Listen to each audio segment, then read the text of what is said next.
माननीय विधायक गण कह रहे थे कि जो विकास का काम उनके द्वारा कराया जा रहा है उस पर हम लोगों ने रोक लगा दी है। वह विकास का काम किसी भी हेडमास्टर के थ्रू नहीं होगा, उसके लिए या तो डिस्ट्रिक्ट मजिस्ट्रेट के थ्रू होगा या फिर मुख्यालय से संरचना जो हमारी है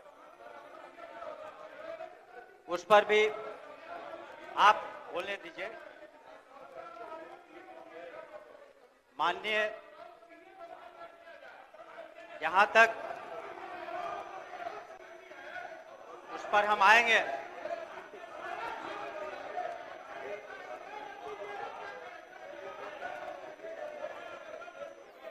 जहां मैंने खुद माननीय सदस्यों को, माननीय मंत्रियों को पत्र लिखा था कि कम से कम 10 स्कूलों का चयन करके जिसका हम लोग जीर्णोद्धार कर सके, तो हम लोगों ने करीब 563 स्कूलों का जीर्णोद्धार पूरा कर दिया है।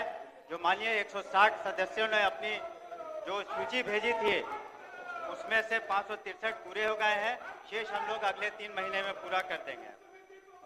मिड डे मील का सुचारू रूप से वो है और अब तक लिए हम लोग करीब 1,08,85,300 छात्र छात्राओं को नित्य पौष्टिक भोजन देने का प्रबंध किया है हम लोगों ने, और गुणवत्ता शिक्षा हो सके और छात्र छात्राओं को मदद मिल सके, इसलिए माननीय मुख्यमंत्री ने डीबीटी के माध्यम से जो बालिका साइकिल,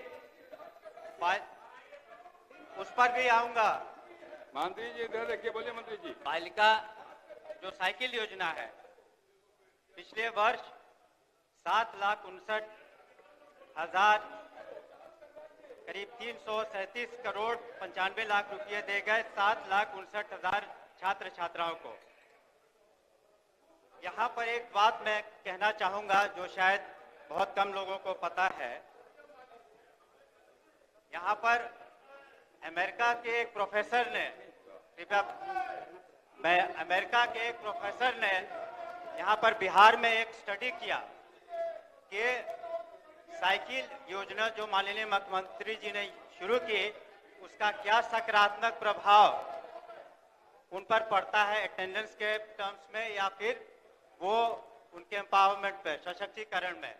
और उन्होंने अपनी एक रिपोर्ट सबमिट की यूनाइटेड नेशंस को, और उस रिपोर्ट के आधार पर यूनाइटेड नेशंस ने ज्यादा पैसा अफ्रीका के एक कंट्री जाम्बिया और फिर माले को दिया ताकि इसी तरह की जो साइकिल योजना है वहां पर भी लागू हो सके और वहां की बच्चियों को सशक्त किया जाए। तो ये जो बात है कि ये सिर्फ बिहार की बात नहीं है, हिंदुस्तान की अंतर्राष्ट्रीय स्तर पर भी इसको रिकॉग्निशन मिला, इसको मान्यता मिली। उसी तरह पोशाक योजना में 1 से 8 तक 2024-25 में 97,12,636 छात्राओं को 682 करोड़ 59 लाख रुपए दिए गए। और ये आपको बताना चाहेंगे कि सरकार ने निर्णय लिया कि इस बार जो हमारा अप्रैल माह से पोशाक की राशि दी जाएगी, न कि अंत में दी जाएगी, ताकि उसका वो उपयोग समय कर सके। उसी तरह इंटरमीडिएट प्रोत्साहन योजना, उसी तरह से आपको स्नातक प्रोत्साहन योजना, सभी में राशियां समय दी जा रही हैं और 50,000 रुपये प्रति।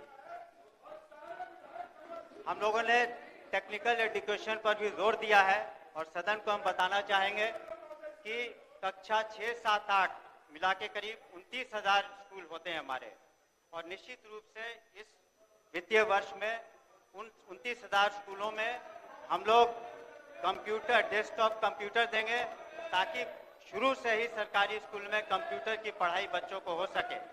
उसके लिए हम लोग अलग से सरकारी शिक्षकों की ट्रेनिंग भी दे रहे हैं, जिससे हमें काफी फायदा होगा। मिशन निपुण बिहार में भी कार्रवाई हो रही है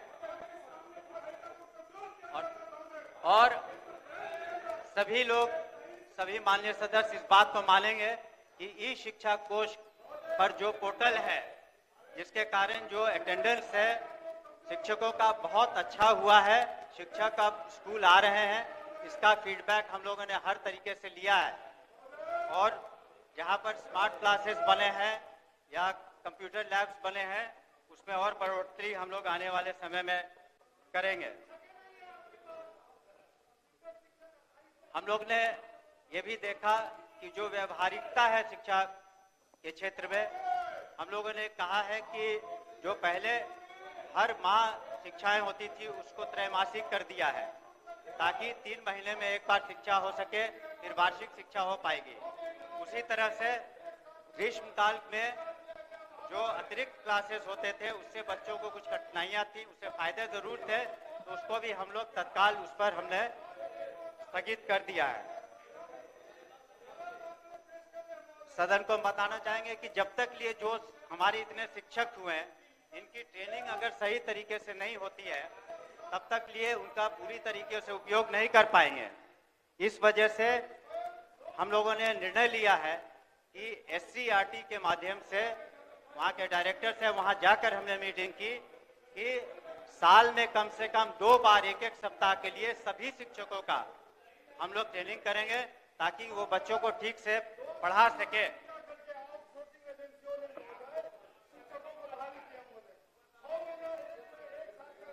अभी SCERT द्वारा आयोजित एक हमने प्रोजेक्ट बेस्ड लर्निंग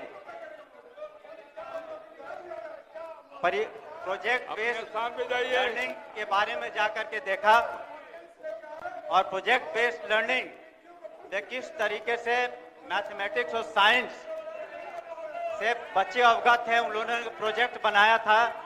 उन प्रोजेक्ट का मुआयना हम लोगों ने किया और ये पाया कि हमारे सरकारी स्कूल के बच्चों की जो पढ़ाई है उसके स्तर में निश्चित रूप से सुधार हुआ है।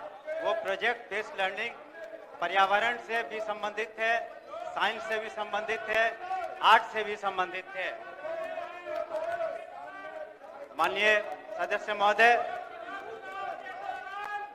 परीक्षा का संचालन सही तरीके से कराया जा रहा है और हम सभी जानते हैं कि इंटरमीडिएट में छात्राओं की संख्या जो शिक्षा में जो एग्जाम में उत्तीर्ण हुई उनकी संख्या छात्रों से ज्यादा थी और हम सदन को बताना चाहते हैं कि हमारे राज्य में 50 केंद्रीय विद्यालय चल रहे हैं, लेकिन 12 ऐसे विद्यालय हैं जहां अभी जमीन की आवश्यकता है।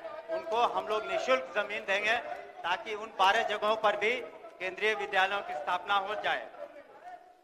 कुछ सदस्य अपना कह रहे थे कि कुछ प्राइवेट स्कूल्स में आर्थिक रूप से कमजोर बच्चों को नहीं पढ़ाया जा रहा है।